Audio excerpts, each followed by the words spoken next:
दुर्भाग्य इस बात का है कि उस 200 विश्वविद्यालयों में अपना एक भी भारत का विश्वविद्यालय नहीं है। ऐसी स्थिति में हमें आगे बढ़ना है और ऐसे आगे बढ़ने के लिए जब विद्यार्थियों आपने अपने जीवन का एक महत्वपूर्ण इस प्रकार की डिग्री हासिल की है, तो आप जीवन के ऐसे महत्वपूर्ण पड़ाव पर है कि आगे एक दृष्टि से देखा जाए तो अवकाश आपके लिए खुला है और ये खुले अवकाश में आप जब जाएंगे तो मेरे दृष्टि से आपको जीवन में कड़ी मेहनत करने की आवश्यकता होगी। आगे का जो जीवन है वह स्पर्धा का जीवन है और इस स्पर्धा में जो कड़ी मेहनत करेगा वही ही आगे रह सकता है। आप जीवन के कोई भी क्षेत्र में जाइए, आपको महत्व रखना होगा और साथ ही साथ आपको धनवान होना है तो आपको कण कण का भी ख्याल रखना होगा।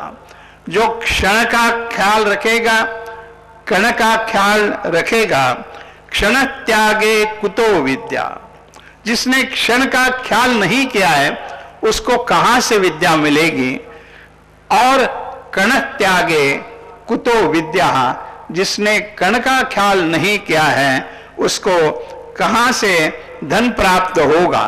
और इस भूमिका में आपको अभी अपने जीवन के महत्वपूर्ण पड़ाव से नई दिशा में चलना है और ऐसी नई दिशा चलते समय मैंने थोड़ी जानकारी प्राप्त की कि कितने छात्राओं ने, कितने छात्रों ने और कितने छात्राओं ने डिग्री तो प्राप्त की। और मैंने पूछा कि भाई मेडल का अपने जीवन में एक महत्व होता है। अब ये मेडल देते समय थोड़ी अव्यवस्था हुई, नहीं तो ये मेडल तो हर एक के गले में बड़े उत्साह के साथ हमने देना चाहिए था और आप लोगों ने भी उससे ही ज्यादा उत्साह से हर मेडल देने वाले, प्राप्त करने वाले का अभिनंदन भी करना चाहिए था। लेकिन मुझे ऐसा लगता है कि मैं देरी से आया, उसके कारण थोड़ी गड़बड़ी हो गई है। लेकिन हर मेडल प्राप्त विद्यार्थी का मैं अभिनंदन करना चाहता हूं।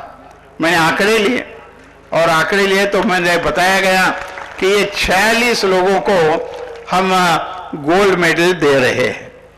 अब 46 में मैंने पूछा कि कितने छात्र हैं और कितनी छात्राएं हैं। अब राजनीति में जो लोग हैं वहां चलता है आजकल कि 33% आरक्षण होना चाहिए, लेकिन ये जो मैंने आंकड़े देखे तो 46 में 26 छात्र हैं और 20 छात्राएं हैं। एक दृष्टि से देखा जाए तो छात्राओं ने यह 33% पार किया है। और ऐसा जब हुआ है तो छात्रों के लिए एक दृष्टि से देखा जाए तो मैं सावधान करना चाहता हूं कि ये छात्राएं बड़े तेजी से आगे आ रही है और छात्राओं को मैं कहूंगा कि आपको 50% तक जाने में और कुछ मेहनत करनी होगी। और यह जो मेहनत है, यह जो स्पर्धा है, वही देश को आगे ले जाने वाला है। और जब देश को आगे जाना है, फिर कंप्यूटर का क्षेत्र होगा, इंटरनेट का क्षेत्र होगा, अलग अलग क्षेत्र है, ईमेल का है। एक जमाना था और वो उसके बारे में हम सब जानते हैं कि यहां से अमेरिका या इंग्लैंड केवल जाना है तो 6-6 महीने लगते थे।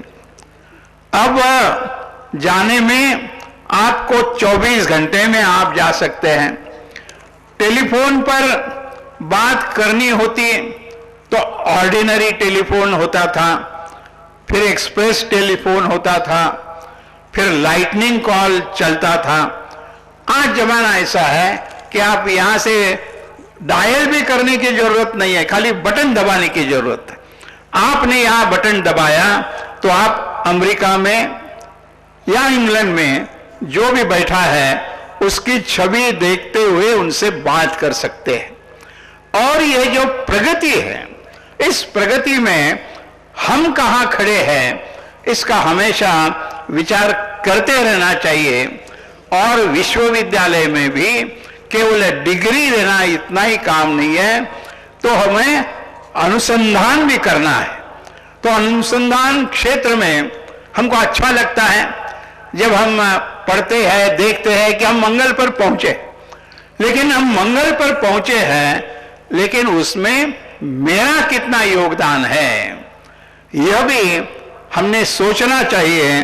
और ऐसा जब करना है तो एक मन की ऐसी इच्छा करके रखनी चाहिए कि मैं भी इसमें कुछ ना कुछ पाऊंगा, मैं भी यहां कुछ ना कुछ जाऊंगा।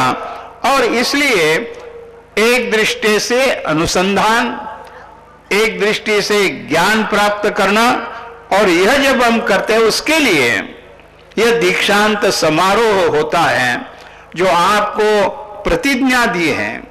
वो प्रतिज्ञा केवल सुनने के लिए नहीं थी, यह प्रतिज्ञा जीवन में हर कदम पर ख्याल रखकर हमको आगे जाना है। ऐसे जो जाएंगे तभी हम प्रगति कर सकते हैं। और इसलिए इस प्रतिज्ञा का शब्दशः अर्थ हमने ख्याल में रखना चाहिए। और ऐसा काम करते समय जीवन में सफलता प्राप्त करने के लिए जो छोटी सी बात, अब मैं यहां पर खड़ा हूं, मैंने 1954 में यानी 60 साल के पहले मैंने बीकॉम की डिग्री अर्जित की। जैसे परिचय में आपको बताया गया, मैं तो एक देहात से आया। उस समय पर वैसे देखा जाए तो महाराष्ट्र यह देश का शिक्षा के दृष्टि से एक प्रगत इस प्रकार का प्रदेश है। लेकिन उन दिनों में महाराष्ट्र में केवल 3 कॉमर्स कॉलेजेस थी। आज तो तहसील तहसील में हमको कॉमर्स कॉलेज देखने के लिए मिलता है। तो मैंने 2 कॉमर्स कॉलेजेस थी मुंबई में, एक सिडनेम और दूसरा पोद्दार, और तीसरा पुणे में जहां से मैंने बीकॉम किया। तो 1954 में बीकॉम करते समय हमारे जो अकाउंटेंसी और ऑडिटिंग के प्रोफेसर थे, उन्होंने आखिर के लेक्चर में हमको जो बताया वो मैं आपको बताना चाहता हूं, क्योंकि उनका वह प्रबोधन हम लोगों के लिए बड़ा प्रेरणादायी रहा। और बहुत कोई बड़ी बात नहीं, लेकिन जरा आप उसको 4 उन्होंने हमको टिप्स दी, सूत्र बताए, और हमको बताया कि आप डेबिट भूल जाएंगे, क्रेडिट भूल जाएंगे, चेक का मतलब क्या है, बेरर चेक मतलब क्या होता है, क्रॉस चेक मतलब क्या होता है, पेज अकाउंट चेक मतलब क्या होता है, डिमांड ड्राफ्ट और चेक में क्या फर्क होता है। ये सारी बातें आप भूल जाओगे तब भी चल सकता है, क्योंकि ये सारी जानकारी आपको किताबों में मिलेगी। लेकिन उन्होंने कहा कि मैं आज जो आपको बता रहा हूं वो यदि आप व्यवहार में लाएंगे तो आपका व्यक्तित्व सुधरेगा, और यदि आपका व्यक्तित्व सुधरता है तो आप आगे बढ़ सकते हैं। तो उन्होंने व्यक्तित्व सुधारने के लिए जो 4 सूत्र हमें दिए वो मैं आप सभी विद्यार्थियों को बताना चाहता हूं। और जो मान्यवर यहाँ आगे बैठे हैं उनको पानी दिया जा रहा है, खाने के लिए भी दिया जा रहा है। खाते खाते, पानी पीते पीते आपको भी ऐसा लगा कि हाँ भाई ये इसका अनुकरण हम भी करें तो हमें भी कुछ लाभ हो सकता है, तो आप भी वो सुन लीजिए। उन्होंने पहला बताया, पहला सूत्र, smile smile smile and smile, हंसते रहो। और जब ऐसा आप करोगे और हम भी अनुभव लेते हैं। पहले लड़कियां ज्यादा अनुभव लेती थी कि आईने के सामने रखकर अपना चेहरा कैसा दिखता है, हम हंसते हैं तो कैसे दिखते हैं, लेकिन वो भी जमाना बदल गया। अब लड़के भी वही करते हैं, वो भी आईने के सामने जाकर देखते हैं, और जब अपना हंसते हुए मुख हम देखते हैं, हंसमुख होते हैं, तो कितना अच्छा लगता है। और इसलिए केवल उसमें एक ही परहेज है। आपको भूख लगी होगी, यहां खाना देने वाले क्या बात भी, सबको, विद्यार्थियों को भी, लेकिन समझो आपको खाना यहां नहीं है और घर में जाकर भूख बहुत लगी है और मां ने आपको अच्छा खाना दिया, तो मां को आप इतना भी कहेंगे कि मां आज हमेशा से सब्जी अच्छी लगती है। तो बस मां को भी लगता है कि मेरे लड़के को अब समझने लगा है।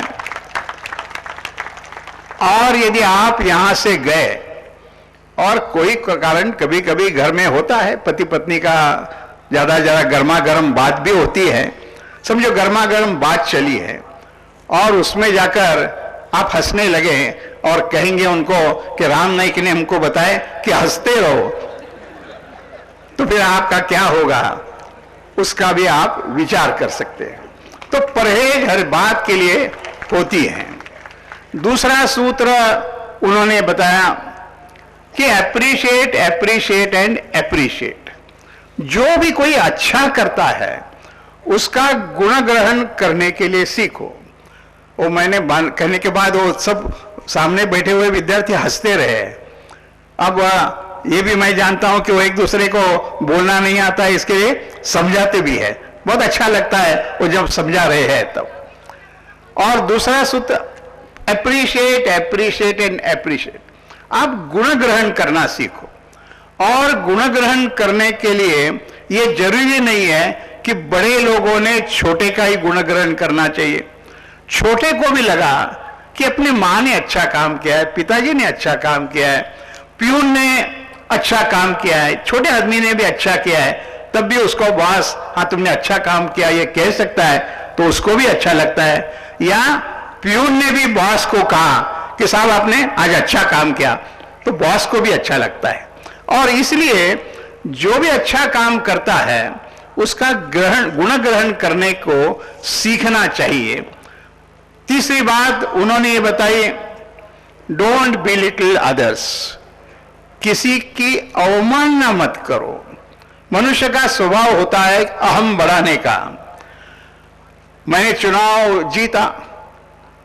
चुनाव जीता, मैं परीक्षा में मुझे पहला नंबर मिल गया, 90% मार्क मिल गए मुझे, ओवरऑल सबसे पहला मैं आ गया। तो घर में जाकर ये कहो जरूर कि मेरा पहला नंबर आया।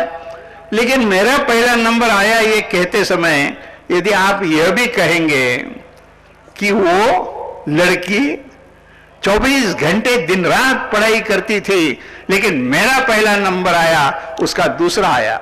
अब दूसरा नंबर आया उसका, तो उसको मार्क कितने मिले? 89.9, 0.1% से वह पीछे रही। तो उसके लिए ये कहने की कोई जरूरत नहीं है कि वो पीछे रही, तुम आगे गए ना, खुशियां मनाओ। और लेकिन मनुष्य का स्वभाव होता है कि दूसरे को छोटा दिखाना, और छोटा दिखाने का जब कोशिश होती है तो लगता है कि मैं बड़ा हो गया। ऐसा नहीं होना चाहिए। और चौथी बात उन्होंने बताई कि there is always a better way of doing things. आप जो भी कुछ करते हो वह अधिक अच्छा करने का एक रास्ता होता है, वो रास्ता हमेशा ढूंढते रहो। और जो रास्ता ढूंढकर उस प्रकार से काम करता है। अब ये इतना सुंदर कार्यक्रम हो गया, बहुत बढ़िया। बार बार संयोजक को बताना पड़ रहा था कि तालियां बजाओ, तालियां बजाओ। मैंने आपको बता रहा हूं तालियां बजाओ करके। लेकिन ऐसा आयोजन करें कि एकदम लगना चाहिए बस बहुत बढ़िया हो गया। अब सर्टिफिकेट दिया, देरी हो गई है नाम पुकारते समय, लेकिन हर एक को तो लगता है ना यहां जो सर्टिफिकेट लेने के लिए आया उसको कि मैं जब सर्टिफिकेट ले रहा हूं, डिग्री सर्टिफिकेट ले रहा हूं, तो मेरा भी फोटो बहुत बराबर निकालना चाहिए। अब ये लगता है, लेकिन ये यदि और अच्छी व्यवस्था की होती तो आते आते हंसते हंसते सर्टिफिकेट लेके जाए तो अच्छा फोटो मिल सकता है। तो व्यवस्था पहले सोचते हैं, नहीं तो फोटोग्राफर कभी आपस में तुम क्यों निकाल रहे हो, मुझे जरा हो, पीछे जाओ, आगे जाओ, ये चलता रहता है। अब अंतम छोटा उदाहरण मैं बता रहा हूं, कितना सुंदर सर्टिफिकेट यह सबको दिया गया। मैंने उनसे जरा कहा कि भाई जरा जिनको डिस्ट्रीब्यूट नहीं हुआ है ऐसा सर्टिफिकेट ले लो, तो ये सर्टिफिकेट उन्होंने मुझे दिखाया। मैं वापस करने वाला हूं, आपको लेने ही जाने वाला हूं। तो सर्टिफिकेट मैंने देखा तो अच्छे इसमें फाइल करके दिया है, लेकिन उसके बदले में यहाँ यह डिग्री का सर्टिफिकेट है, वह भी एक दृष्टि से देखा जाए तो बहुत अच्छे फोल्डर में दिया हुआ है। लेकिन इसके बदले में ये सर्टिफिकेट या ये डिग्री सर्टिफिकेट यदि लैमिनेट करके दिया होता तो फिर विद्यार्थी को लगता है कि अभी मैं कैसा भी इधर उधर गिर जाता है तो खराब नहीं होगा। हाँ, आपको लैमिनेट देना चाहिए ऐसा मैं नहीं कह रहा हूं। I am just telling U A better way of doing things. और मैं हमेशा जहां जाता हूं ये मैं विद्यार्थियों के सामने गया तो ये 4 बातें मैं बताता ही हूं, और उस समय पर मैं यहां जो चलता है उसके आधार पर there is always a better way of doing things कैसा है ये करता हूं। ये छोटी बात करने के लिए नहीं, तो देखते रहोगे और ऐसा आप काम कर रहे होगे। अभी देखिए मेरे परिचय में जो बताना चाहिए वो नहीं बताया गया, लेकिन मैं आप छोटी बात बताकर मेरा भाषण पूरा करूंगा। मेरा सबसे पार्लियामेंट्री अचीवमेंट कौन सा है, ऐसा जो कोई मुझे पूछता है तो मैं उनको बताता हूं। मेरा सबसे बड़ा पार्लियामेंट्री अचीवमेंट ये है कि 1991 तक, मतलब देश आजाद हुआ 1947 में, हमने संविधान का स्वीकार किया 1950 में, लेकिन 1991 तक अपने लोकसभा और राज्यसभा में वंदे मातरम नहीं गाया जाता था।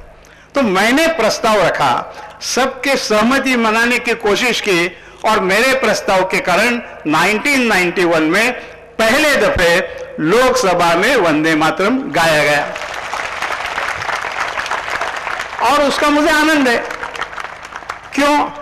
छोटी सी बात थी कि इस पर किसी ने पहले विचार नहीं किया था, लेकिन मेरे दिमाग में भी ये विचार क्यों आया?